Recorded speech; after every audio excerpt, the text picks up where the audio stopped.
Namaste everyone and welcome to another edition of the Ramanand Sagar Ramayan review from the Hindu Pod. My name is Pradeep and I'm the dad. My name is Vishala and I am the daughter. Hello Vishala, how are you doing today? I'm good, how are you? I'm very happy to be back and to be talking Ramayan with you. Before we get started with today's episode, I have a little bit of feedback, and actually I should have said it last week, but it completely slipped me. This is a thank you to a devotee by the name of Nadira for locating this verse for us. And if you all remember, a couple of weeks back, we were speaking about the Swayamvar and as to whether or not Ravana was at the Swayamvar. Well, as per Sri Ramcharitmanas, when Raja Dashrath questions the messenger of Mithila about how Sri Ram and Lakshmana was doing, he starts to narrate the story of the Swayamvar to him, and the messenger of Mithila tells him that even Banasur and Ravana were bested by the bow of Lord Shiva. And this places Ravana at the Swayamvar. So I would like to thank Nadira very much for finding this verse for us. So Vishal, are we ready for today's episode? Yep. What episode are we going to be reviewing today? Season 1, Episode 12. And the name of that episode is? Discussion on Dashrath's heir. Very good. The IMDb description says, Vishwamitra releases Rama and Lakshman from his services and departs Ayodhya. King Dashrath decides to appoint Rama as his heir and to abdicate the throne, while the whole of Ayodhya celebrates. It has a rating of 9 stars. What do you think about that rating, Vishala? Yeah, I think that's what I'd rate it too. Yeah, I really enjoyed this. I think this has been my favorite episode so far. I would probably give it as close to 10 as I can. It's a really, really good episode. I loved it. The original air date of this episode was the 19th of April, 1987. And where can we find these episodes of the Ramayana? On YouTube. Yep, and we have a link on the show notes as well. So what are your overall thoughts about this episode? There was a lot of information in this episode, but the things that they discussed, like the things that they talked about, they taught like really good lessons in it. So yeah, I'm amazed at this, right? So all the episodes are about the same. It's about 40 minutes. And for some reason, in some episodes, they're able to pack so much content in. In some other episodes, it's almost as though you have to look for what the story is. This is one of those episodes where there is so much in there. I mean, you and I were reviewing this episode today. We started at 11:30 and we were done about 5 o'clock this afternoon with all the information that was in there. There's so much information in this episode. I really, really liked it. So before we get started with today's episode, in doing research on the contents of it, I came across this short story in the Adhyatma Ramayana written by Sri Veda Vyas. And in this story, Sri Ram and Sita Mata is relaxing after having returned to Ayodhya after the wedding. Sri Ram is enjoying his time with Sita Devi, and Lord Brahma is seeing this and he becomes worried. So he sends his son, Narad Muni, to address Sri Ram. Narad Muni arrives and he pays his respects to Sri Ram and Sita Devi. Sri Ram asks him, "To what do I owe the honor of your visit?" Narad Muni tells him, he is sent by his father, Lord Brahma. He says, "Prabhuji, please forgive me. Brahma is my father and he is your son. So therefore, I am your grandson. And as such, I am asking for your pardon for disturbing you. But my father is worried that the time is passing and your father will soon crown you as the king of Ayodhya. But as king, you will not be able to fulfill your destiny as the slayer of the demon Ravana. So please, Lord, it is time for this pastime to begin." So Sri Ram tells him, I am aware of this. However, it has to be a gradual process. So tomorrow, I will leave for Dandaka forest and I will be there for 14 years. During this time, I will gradually slay the demons one by one as their destiny dictates. And under the excuse of Sita's abduction, I will slay Ravana and liberate Prithvi Ma from his clutches. Narada, being pleased with this response, he bows to Sri Ram and Sita Mata and he returns to his father to put his mind at ease. So going forward, as we listen to the stories of Ramayan from the Ramanand Sagar Ramayan, let's continue to bear in mind that all that we're seeing is dictated by the will of Sri Ram and Sita Mata. He himself is saying that this is what it is that's going to happen even before it happens. And now we get to see it as it plays out. So it is very important for us to keep that in mind as we go forward. So Vishala, we're ready to start with today's review. Mm-hmm. Why don't you go ahead and start with a recap and I'll jump in where I can. Okay. So the episode starts with Bharat and Shatrughan and they're walking down the hallway. And then it switches over to King Dashrath, KK, and Prince Yudhajit. And Prince Yudhajit, of course, is KK Mata's brother. So they're all talking and Prince Yudhajit is telling Dashrath that his father is ready for him to go home. And Dashrath says that if that's what he wants, then he won't hold him back. Right. Although he doesn't want him to leave as KK misses him and would like for him to stay. Mm-hmm. KK said that she requested for her brother to come, but after her father's orders, there's not much she can do now and she was forced to keep quiet. Bharat and Shatrughan come, and Dashrath asks for them to go with their uncle to his kingdom upon his request. They say that the grandfather is doing well, and they would like for Yudhajit to return with the two boys to meet him and the family. They ask for the boys to ask permission from their parents to leave, and Bharat says he will go and say bye to Ram and Sita first. They make their way to Ram and Sita, and they bowing to their feet and saying that they will be leaving with their uncle. Ram says, "So uncle didn't listen, he's taking you away." Ram says, "Go ahead, stay in your maternal home for some time." Yeah. So what we're seeing starting to happen here is so the pomp and circumstance of the wedding is, coming to an end, and everybody is starting to go back to their own place. So we have Prince Yudhajit, who had arrived for the wedding, and he wanted to spend some time with his sister and with her son, with Bharat.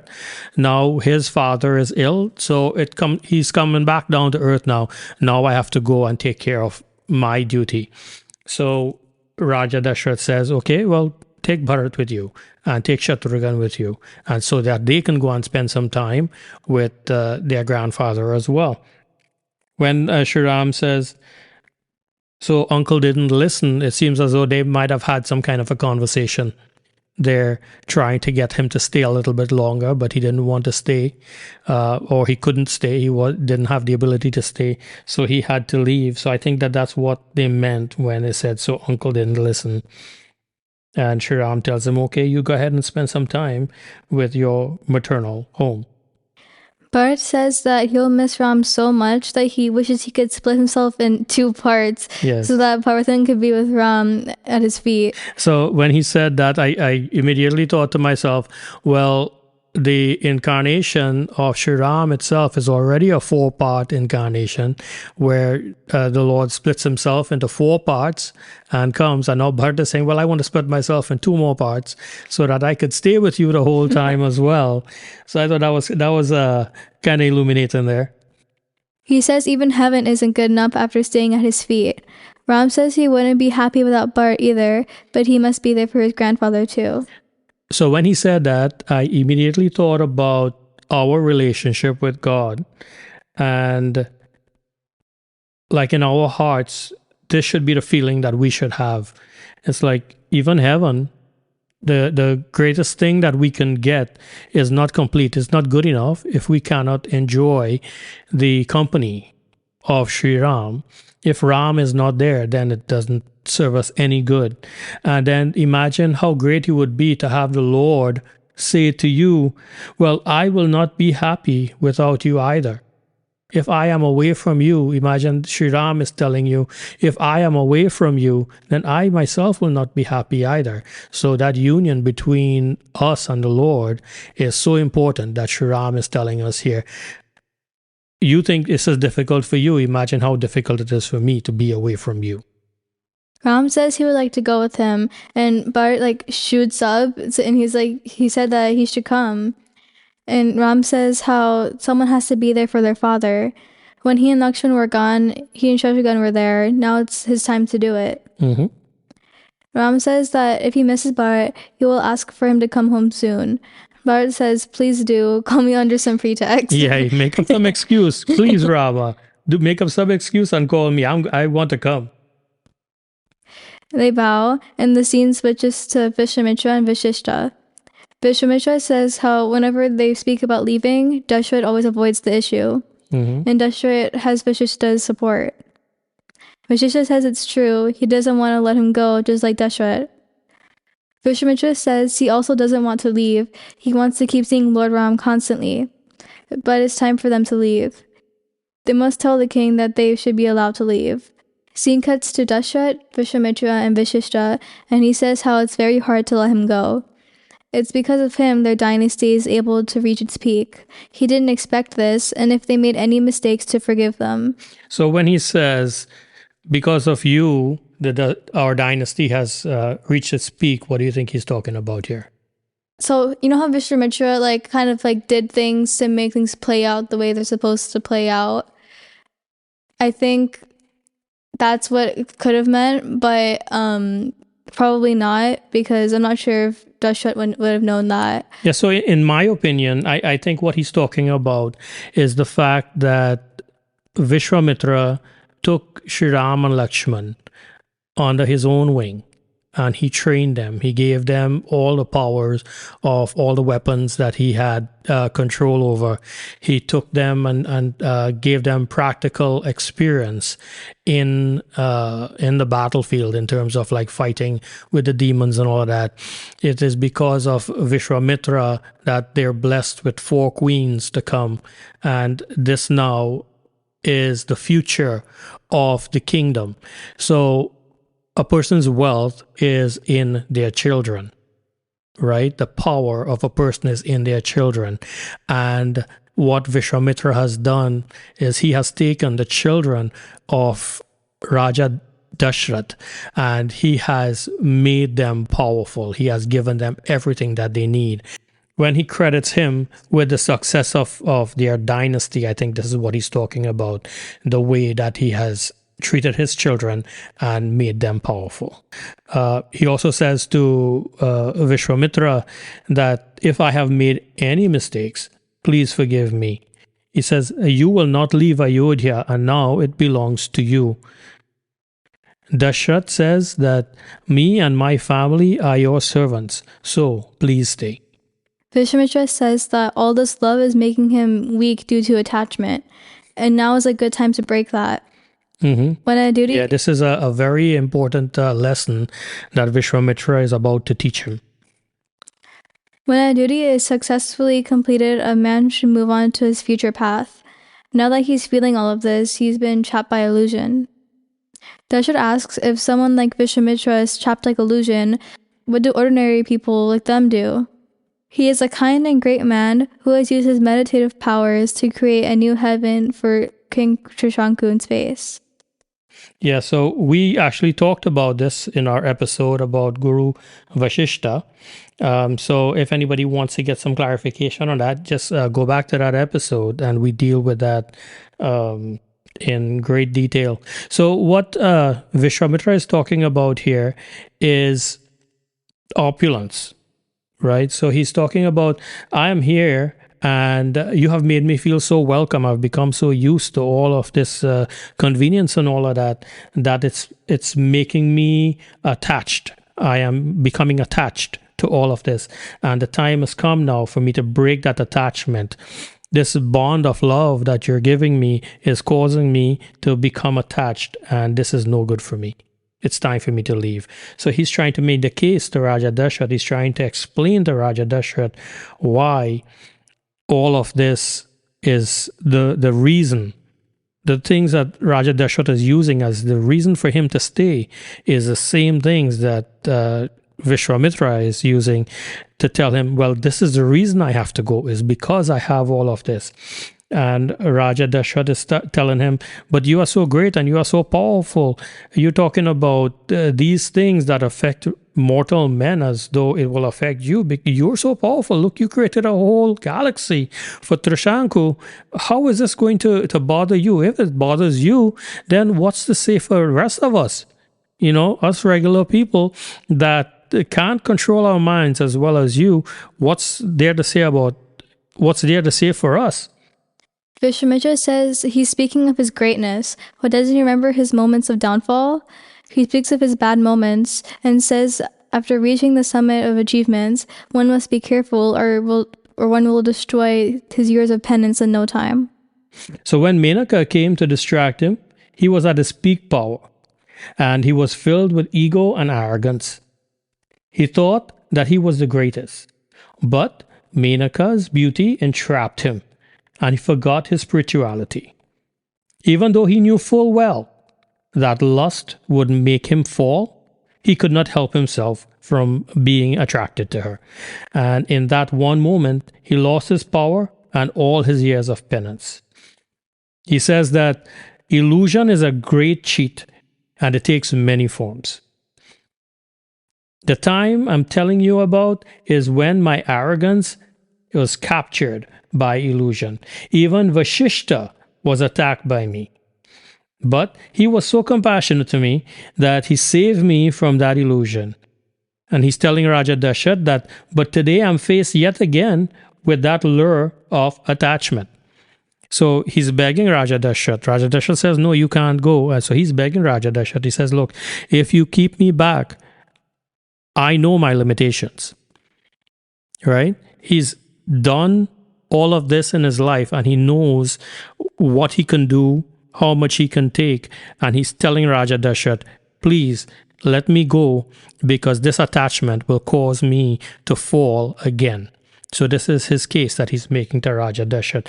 And I think it's very educational for us to see that even somebody as great as Vishwamitra has the presence of mind and the understanding of how much he can do, how much he can take. And he knows his physical limitations.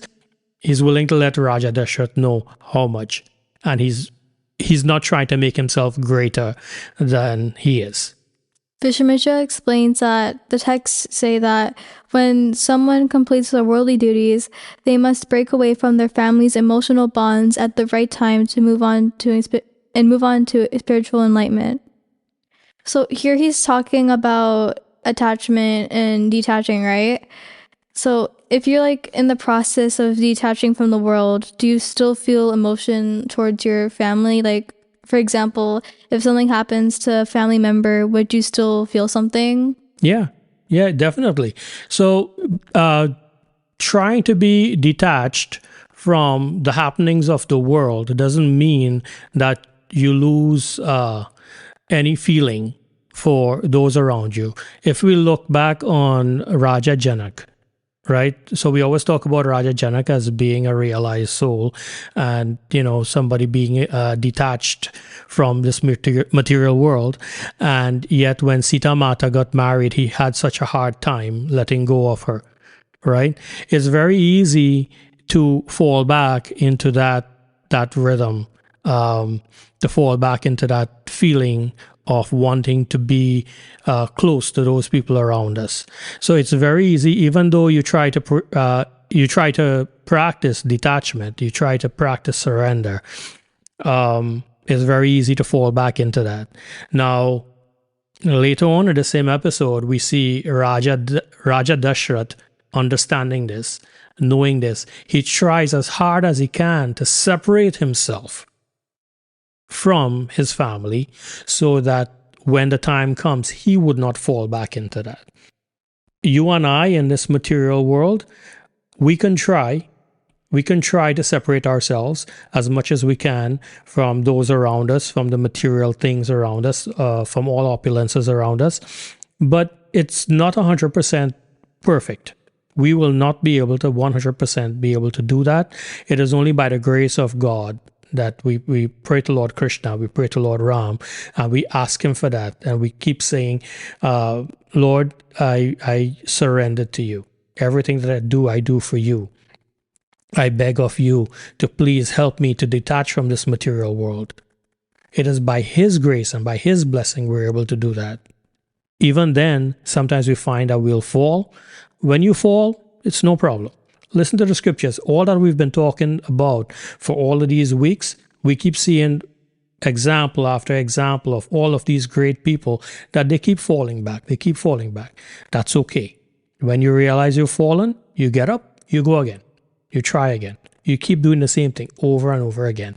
That effort that you're putting into detachment is what counts, right? We might not 100% be able to detach, but the effort that we put into it is what actually counts. The Lord sees that. The Lord sees that you're trying. And because you're trying, he will help you. And you'll see it. You'll see that will happen. Vishwamitra says, if he misses out, he will wake up only when he dies. That's why it is best to wake up oneself. What did he mean by that? Yeah, so when he says you will only wake up when you die, there's a certain realization that you come to when you die, and that means it's the big picture you see. But at that point, it's too late to do anything about it. The only form that exists that you have the ability to move forward spiritually is this material body, this human body that we have, right? When we're in this body, we can move ahead and we can take steps to attain moksha. Now, what they're specifically talking about in this episode is that move from the Grihastha ashram to Vanprastha ashram to the sannyasa ashram. When you give up all the material things in the Vanprastha ashram and you move to the sannyasa ashram, right, where all you're focusing on is God, and you're doing everything in your power to try to attain spiritual enlightenment and to attain moksha, you get the chance to do this in this material world. Right? You get the chance to attain moksha while in this life itself. But if you don't go through that, if you don't try and if you don't try to attain that level of spirituality in this life, then when you die, it's too late. Right? So that's what he means by trying to wake yourself up in this life. The realization that you would have gotten in death, it's this much greater. It's that much greater when you can achieve that realization in this life. So therefore, you can do something about it. So he asks Vashishta permission to leave, and Vashishta responds saying that Vishwamitra's presence there spreads a spiritual radiance, and he doesn't want to be away from it. But still, sages must not stop their duties that they perform. So he supports what Vishwamitra has to say. Dashrath finally gives in and tells Vashishta to tell Suman to prepare Vishwamitra for his departure. The scene cuts to Dashrath, and he is thinking over what Vishwamitra said.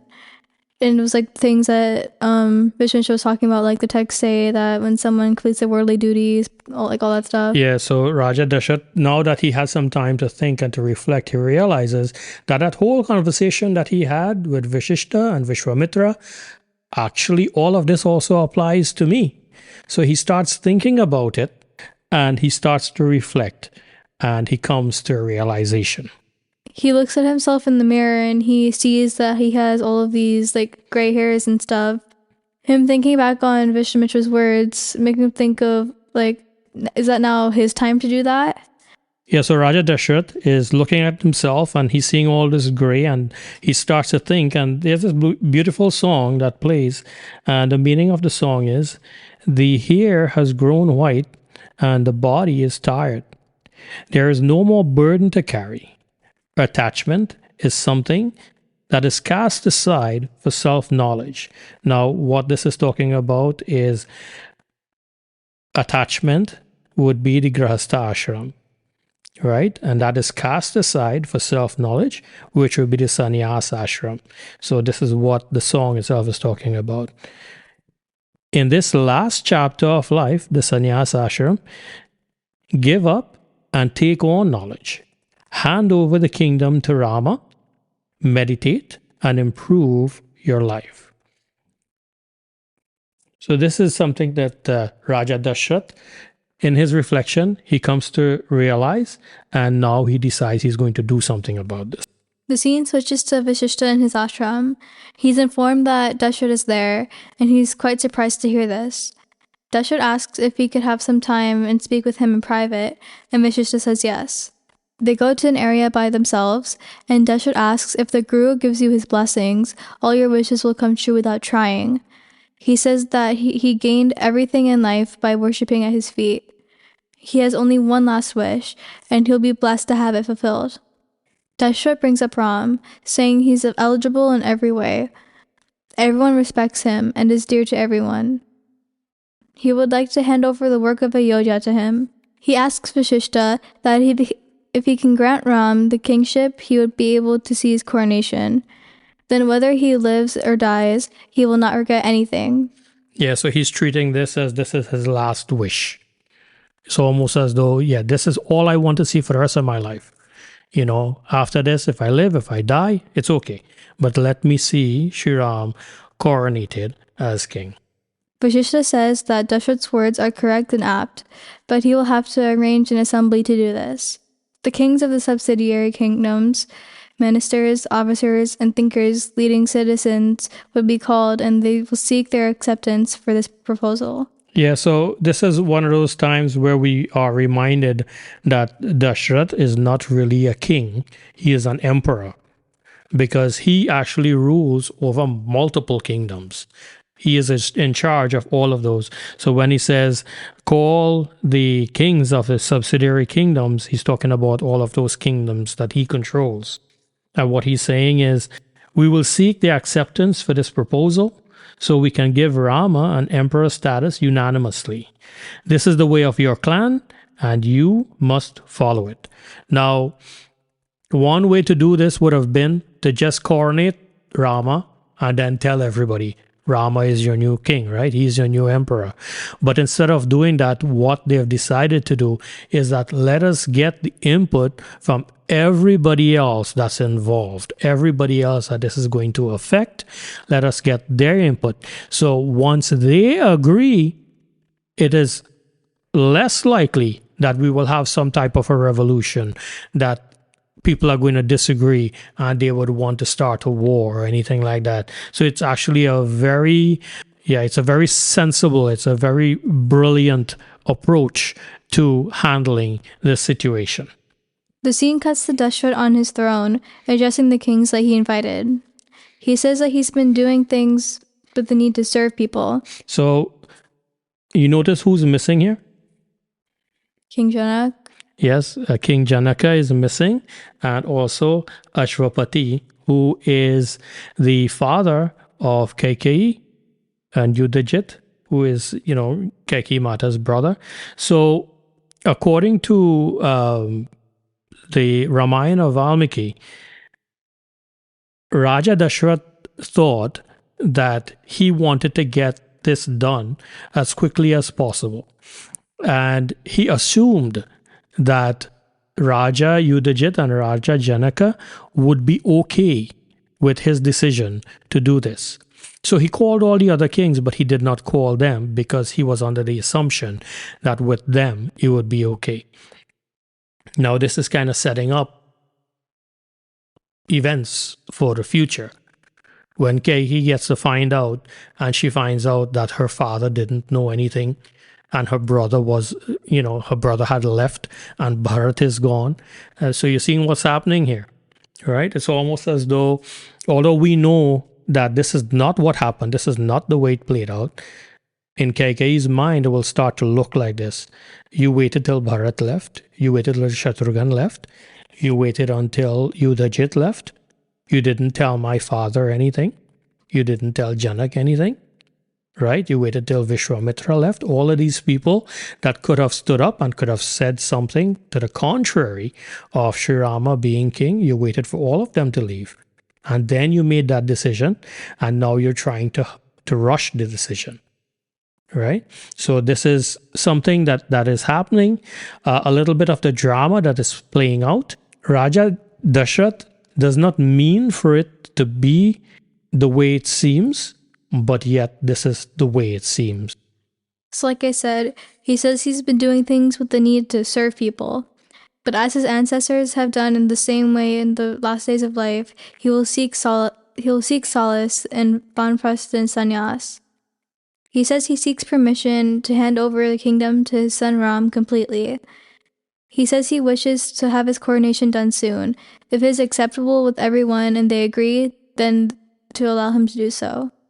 If he is thinking in the wrong direction, please tell him without any hesitation. Right. So this is a great way to go about it, right?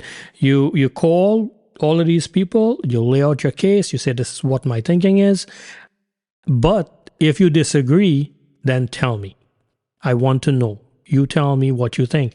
But again, the problem with that is that all of these people were not invited. So although he's saying, tell me, I want to know, perhaps you didn't tell everybody to come and give their input. I feel like even if he assumed that Janak would be okay with it, I feel like he still should have invited him. I agree 100%. I agree 100%. It's just, again, he's thinking one thing, but I'm positive, I am sure that had he reached out to Raja Janak would have said yes. Yeah, I'm sure. Right? I'm sure he would have said yes. Raja Yudhajit more than likely would have said yes. Because if you think about it, the person that caused all the trouble was Mantara. Right? Did I say Yudhajit? Raja Ashwapati. I'm sure he would have said yes had he reached out to him. Because if you think about it, the person that made all the trouble was Mantara. It was Mantara that got into the head of Kaikeyi Mata and started that whole chapter rolling. Right? So had he reached out to Raja Ashwapati and Raja Janaka, more than likely they would have supported it and there would not have been a problem. But because it was not done 100% the way it should have been done, now we have a problem. So one of the kings stood up, saying that they were thinking the same ideas. They all say that they agree wholeheartedly. Dashrath asks them why they accepted it. Was it because he proposed it or because he wants it? He wants to know why they want Ram to be king. Yes, he's like, don't just go along with it because I say it. You tell me now. You tell me. I want to hear from you. What is your reasoning behind agreeing to have Rama as your emperor? One of the kings stood up, saying that Ram is truthful, honest, and moral. They continue saying things about Ram one by one. One of them says he can be a master and a friend at once. Vashishta says that this is the best thing about him. It is the best sign of being a king. These are all reasons why Ram is worthy of being king. He says everyone agrees and calls Ram to the assembly for Dashrath to make his decision. Dashrath tells Suman to call Ram, and the scene cuts to Ram, asking why he's being called to court. Suman says that he'll know when he gets to court. He should go there soon. The king has commanded it. Those words make Ram think, has he made a mistake? Because why else would his father call for him? Yeah. Sita comes in, saying that he can't make any mistake.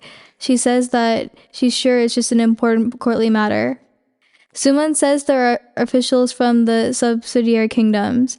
Everyone has been gathered for special tasks. He has been summoned at once.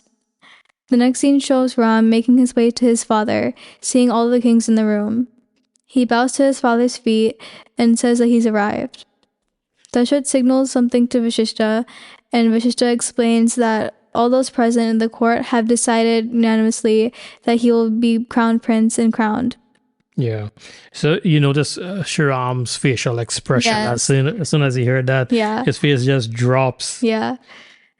So Ram's smile immediately vanishes. Yeah. And Vishishta explains that given his talents, everyone believes that he could be a just and righteous king. His popularity does it. When he becomes king, there is no chance of any breach of peace. Right. His bravery will protect the kingdom, so no one would be worried. This is why he must accept being a king. He must take charge of the kingdom's duty. He must take charge of the kingdom's duties. Yeah, so Rama at this point, he is perplexed and he wants to know, he's seeing this as a punishment rather than an opportunity. And he says, forgive me for my rudeness, but I don't think that this is correct. I believe that Father has used his fame and his bravery to spread success in the three realms. While he is around, I cannot accept to be king. How can anyone even think that? He says, the king who has so far loved his subjects, and even after offering his life for them, I cannot repay him.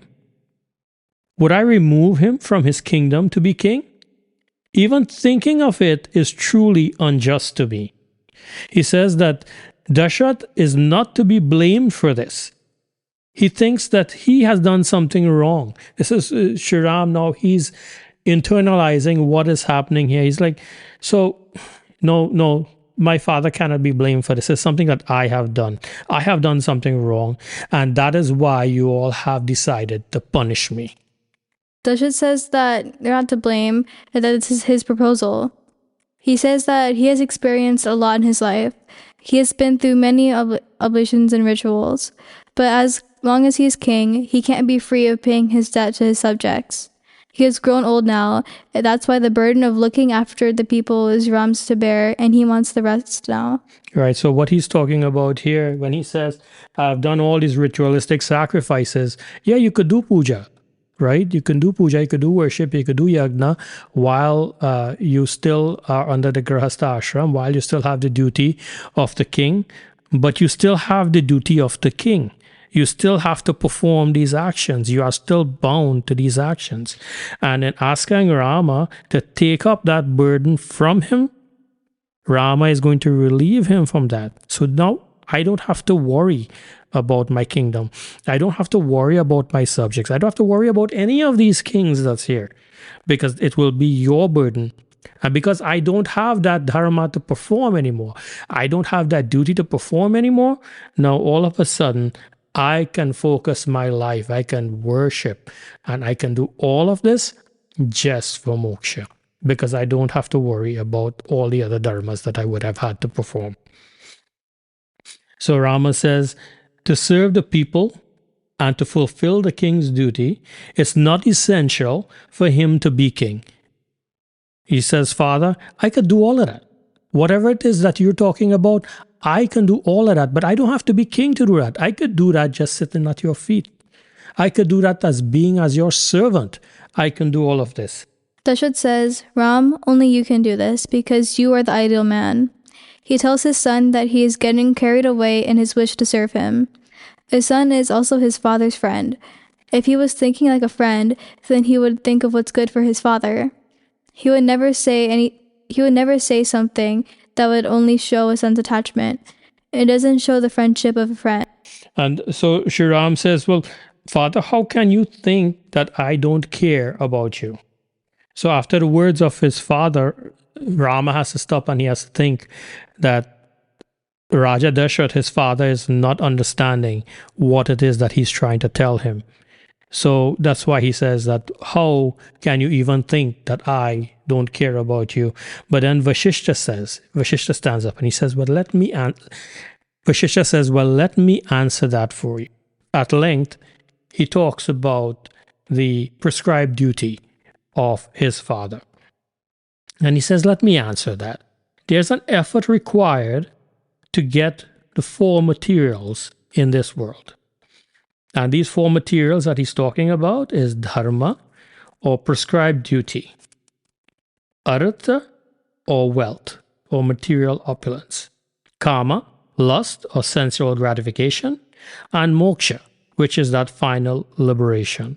So these are the 4 targets, the 4 goals that we should have in this life.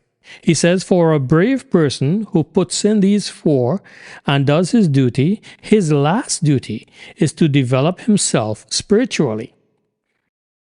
Life has entered this body from elsewhere.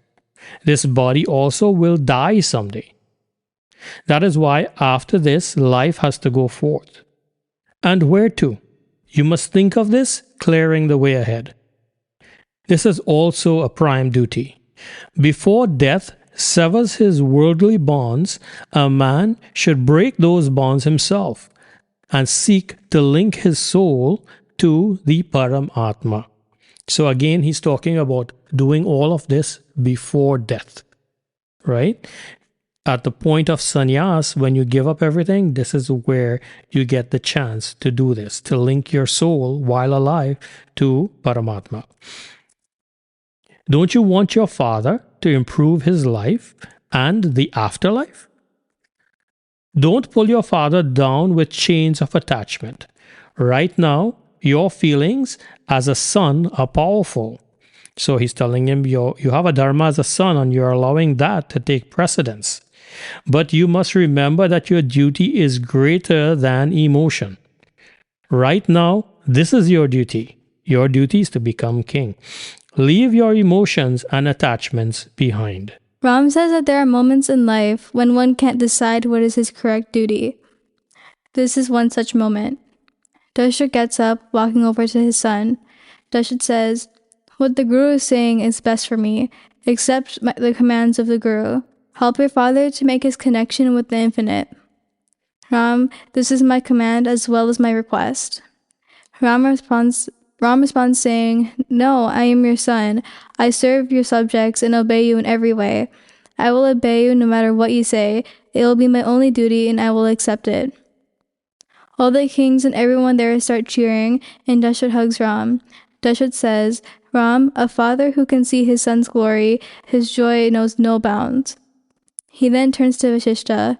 There is no point in delaying Ram's ritual ascension. Yeah, he's talking about the coronation. So Sri Ram himself, it's not until his father gives him an order. And he says, this is my order as well as my request that I want you to do this. That is when Sri Ram says, okay, I will do it.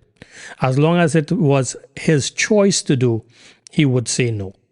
But because it is his order, it is an order from his father, he says yes. Sumant says that this task must be conducted very soon, and Vashishta agrees. One of the kings say that they all wish to see Ram crowned and then leave. Vashishta says, tomorrow the moon will be favorable, and that's why tomorrow is the best day for the coronation. So you've seen what's happening here now.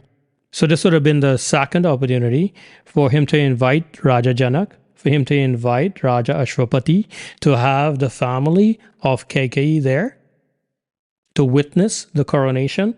And because of how quickly they're trying to get it done, none of this is going to happen. This will be like another check against him that he tried to rush the coronation without allowing Bharata to have any say. So Shri Ram even speaks up. He says, but tomorrow will be too soon. He says, Bharat and Shatrughan are not even here. But Suman says, Bharat cannot return so soon. I think that this is a good decision as per royal protocols. And then Guru Vashishta, he speaks up. He says, the next good date will be much later. And that is why we must announce it to everyone, everywhere at once.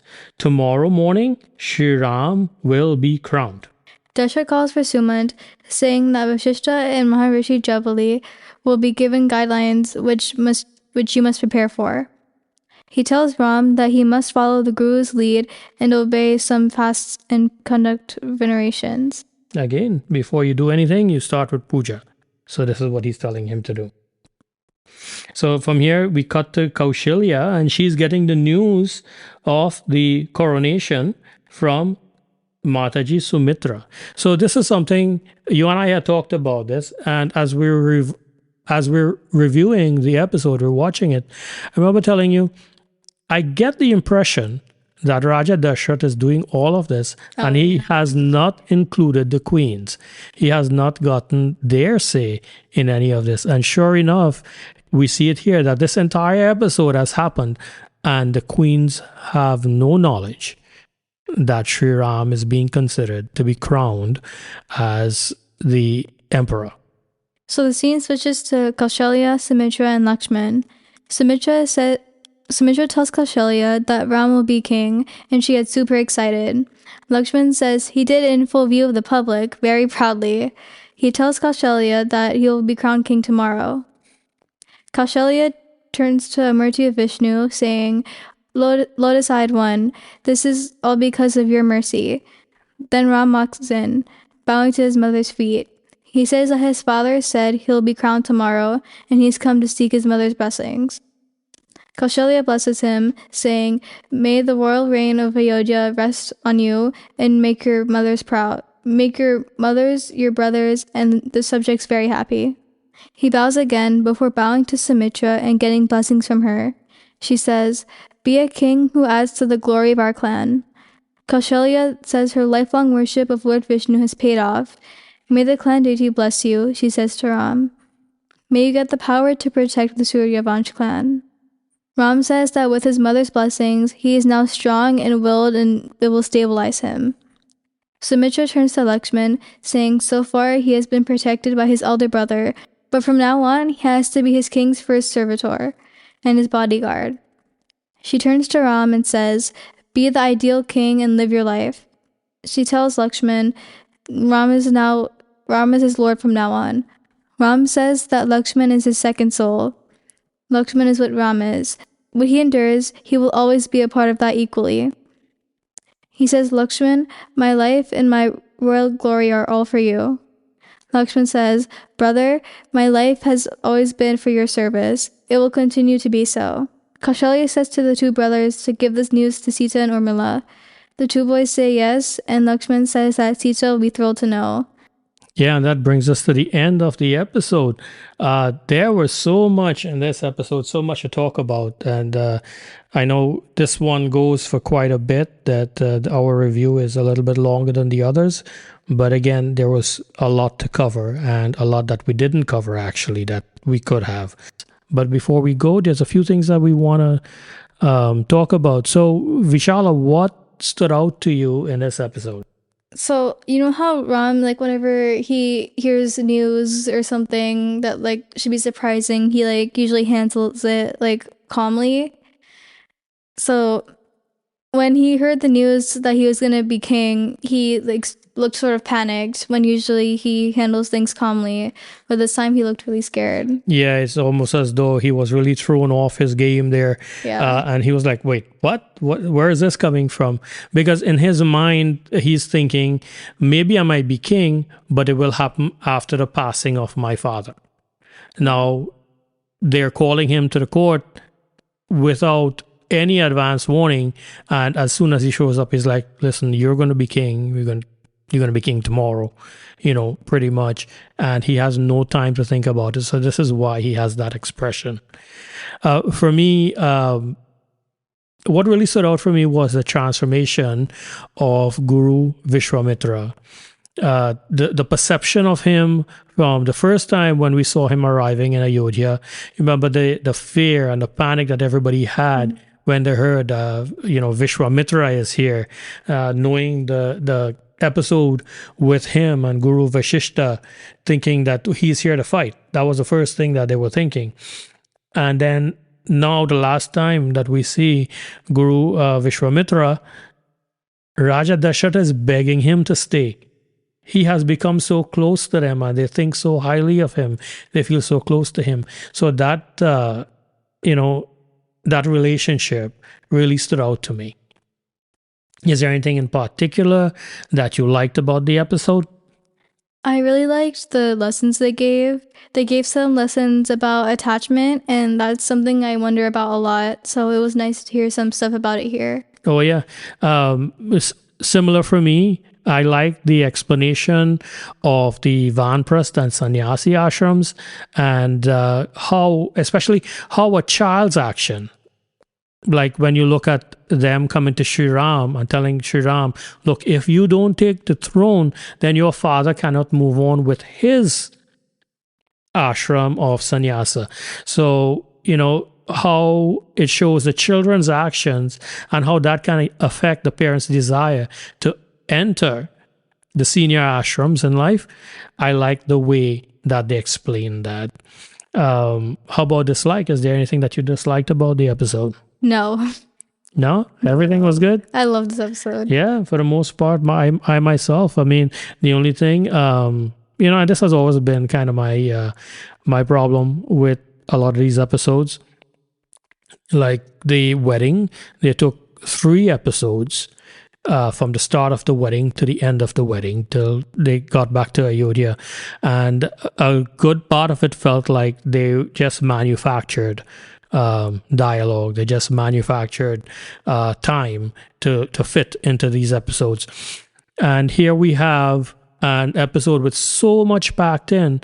I feel like had they given 2 episodes to the wedding and taken this one, and they could have easily broken this down into 2 episodes and still had a lot of material to cover. That's my only problem with it. That maybe this could have been 2 episodes. They could have stretched it out a little bit. Still, though, it's good. I loved it. I loved it very much. So do you think that we missed anything? Do you think we forgot anything? I don't think so. Yeah, I think we're pretty good with that. I think we got most of it. If we forgot anything, please accept our apologies. If there's anything that you feel that we should have added in or you would like to add in, please feel free to reach out to us. This has been a presentation of the Hindu Pod. Please remember to like, share, subscribe, and rate this episode, since this helps to bump us up in the feeds, and that helps others to find the podcast. Please send comments to thehindupod@gmail.com, or you can text us at 281-804-9616.